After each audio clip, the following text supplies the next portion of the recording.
welcome to Press Play, our public relations podcast where we talk about all things PR related, but in real terms and the things that you really want to know about. So today with me, we have my co-hosts Elizabeth Domenech and Bethany Rhodes, both major PR and media professionals here. Elizabeth with 20 years of PR experience. Bethany joins us with more than a decade of media experience, producing and PR, so rock star status there. So thank you so much for joining me, ladies. I appreciate that. And we're talking today about summer sizzle, making sure that you get your media sizzling, that there's not like a summer slowdown. So that's what we see with a lot of organizations. We just thought it was the perfect time now that we're in summer to talk about that. Absolutely. Yeah, definitely. Yeah, it's not just companies and nonprofits, but media themselves. Their parents there and people go on vacation throughout the summer, so they're looking for stories too. Yeah, as soon as it gets warm outside, we all want to take a nice vacation. So it just makes sense that things slow down a little bit. Yeah, and sometimes I see that, too, with on the client side, that the clients need to slow down because people are out and, overall, it's just a time where, to accommodate schedules. But Bethany, we were talking earlier, you're coming from the news side where you're seeing, it's the same with news. I mean, you guys are humans and Yeah. So yeah, things might fall a little bit out of rhythm there. Yeah, everyone needs some time off and even in news and especially just to get away and refresh. And so, of course, that leaves a void in the newsroom whenever someone is off. And so there's a lot of just short staffing going on during the summer. And so it's really important when, you do have an event or you do have something to send out to media that you really kind of help them with it too, give them as many visuals and everything as you can. They might not have enough people to send out or to edit those stories together. So it's just important to make sure you give them the whole package. Absolutely. I also think that in Q3, a lot of companies start thinking about the next year. So a lot of planning starts, and sometimes their announcements start. It's not that they stop, but they get a little slower as well. Mm-hmm. It's a good planning time for sure. And so what would you guys suggest people do during this time to really, still maintain their position in the news cycle? But then, do you want to take a first step there? Yeah. I think one of the biggest things is just kind of looking for a need that might be out there. I mean, one of the reasons why it slows down in the summer is kids are out of school and parents will take families on vacation. So there's a lot of need in the community for, those lunches where kids rely on the free or reduced price lunches at school.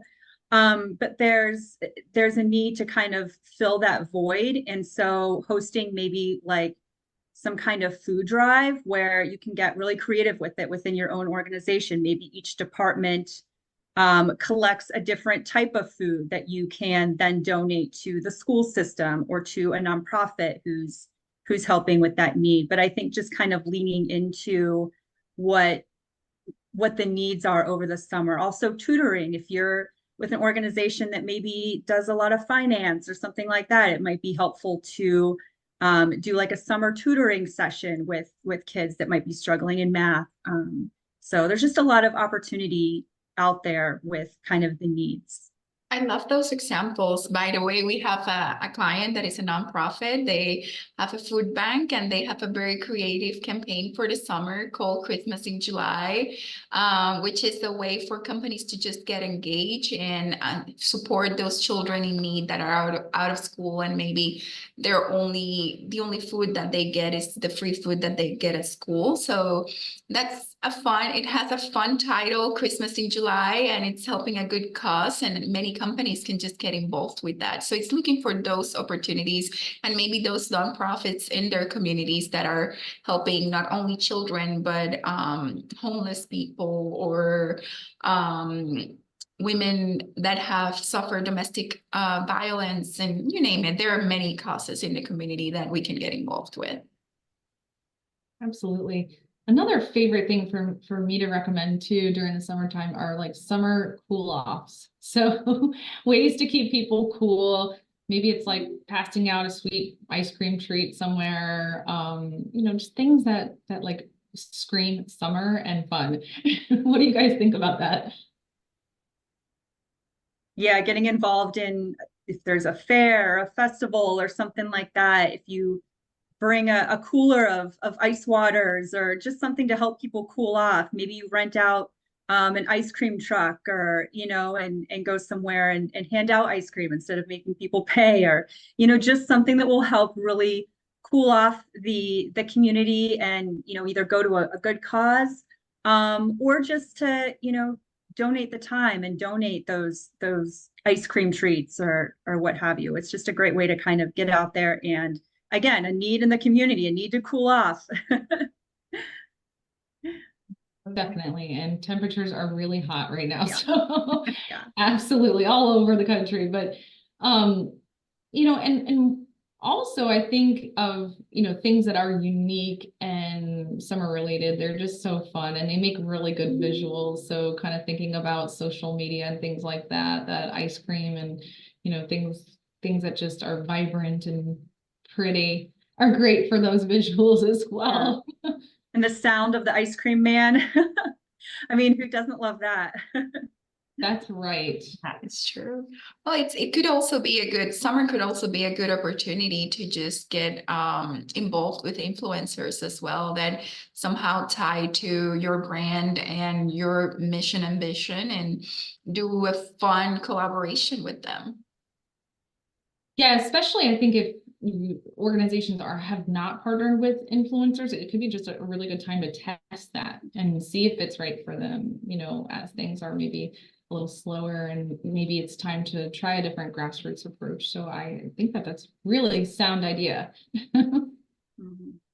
Yeah, it's kind of a different way to get the media's attention, where maybe you bring in a local fitness coach, a local yoga instructor who's well known to teach employees, and you can kind of put it out that way and tag local media just by interacting with the fitness instructor and having them, at your location and interacting with your employees.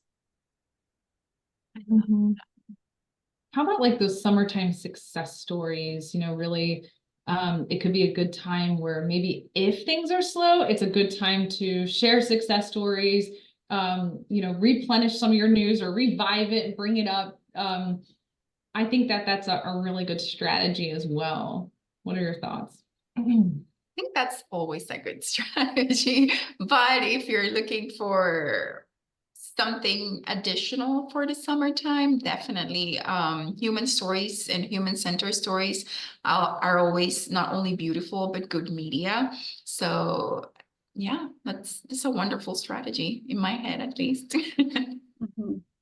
Yeah, especially if they're willing to talk to media. If you have an employee or a volunteer or something like that that has that really great story and has really done some great work, as long as they're comfortable talking on camera, why not highlight someone within your organization who just really deserves that kind of recognition? Mm-hmm. Absolutely. Maybe they themselves are doing something great in the community that can be highlighted as well. Yeah. It's always nice to surprise them too. Maybe you invite media and say, we're going to surprise this person with, I don't know, a gift card or something like that, that will just really like brighten their day, and invite media out, and a good surprise reaction is always good too. I love that. Such a fan of that. Definitely. Let's talk about media-friendly events during the summertime and some thoughts on that. Like what comes to your minds when we think of that? That's a good one. I think, you know what? I know obviously us as PR pros, we're always thinking about the the story, right? And what we put out there. But also, even if you don't get a story, summer is a good time to engage with reporters. Maybe sit down, have a cup of coffee, and just chat with them, get to know them better, engage with them, and just create those bonds, even if it's not going to end in a story for a particular client. It's a good time to create those relationships. Yeah, hosting an open house too, just to be able to bring people out and offer them, hey, we're going to have some coffee. We would just like to have you out to kind of learn about what we do. And yeah, Elizabeth, like you were saying, it might not be a story that day, but they'll have you in their minds, you know, when something comes up that they do need an expert for. I think those connections are so great to have that. They last a lifetime, so do it. Yeah. Make the time to connect with them if as things are slow, or maybe you don't have the full manpower that you normally do. Yeah. And I think too, a final thought to pull this whole piece together would be to talk about, you know, as the media has a skeleton crew sometimes during this time, what can we do that would support them? Yeah, I think I kind of mentioned earlier too, making sure that they have everything they need for the story. So that would be, you know, if they can't make it out to something that you're hosting, letting them know what happened, supplying them with video and photos that they can use on air, in print, or online. So that way you're kind of producing almost your own segment by writing them a script and sending them the visuals to run with it. And I can tell you that goes a long way with producers, especially just having that readily available. And not to brag, but Bethany is like the queen of that. So you're so great at that. She does a great job, definitely. Well, Yeah. I think that this was such a good conversation. I really enjoyed it. I love talking about this time of year, and we just appreciate you tuning in, and stay tuned to the next time that we have our Press Play podcast. Thanks, everyone.